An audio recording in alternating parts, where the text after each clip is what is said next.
এখন আমরা প্রায়ই দেখি স্কুল পড়ুয়া ছেলে বাইক চালিয়ে যাচ্ছে, হেলমেট ছাড়া, কখনো 2জন বা 3জন চেপে। অনেক সময় এটি যেন একটা গর্বের ব্যাপার হয়ে দাঁড়ায়।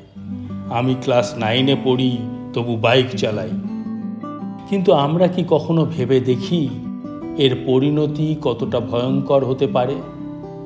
প্রথমেই বলি, 18 বছরের নিচে গাড়ি বা বাইক চালানো আইনত অপরাধ। ভারতের মোটর ভেহিকলস অ্যাক্ট অনুযায়ী কিশোর বয়সে গাড়ি চালালে শুধু চালকের নয়, তার অভিভাবকের বিরুদ্ধেও আইনি ব্যবস্থা নেওয়া যেতে পারে। হতে পারে মোটা অঙ্কের জরিমানা, এমনকি জেল পর্যন্ত।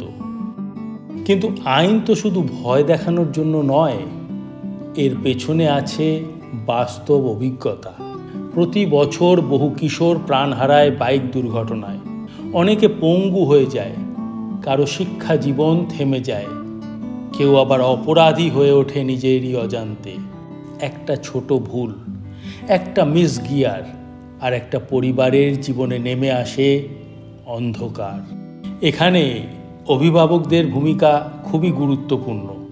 অনেক সময় আমরা সন্তানকে খুশি করতে গিয়ে বাইক কিনে দিই, চোখ বুজে ওদের চালাতে দিই, কিন্তু সন্তানের জীবন বাঁচানোই তো আসল ভালোবাসা, তাই নয় কি?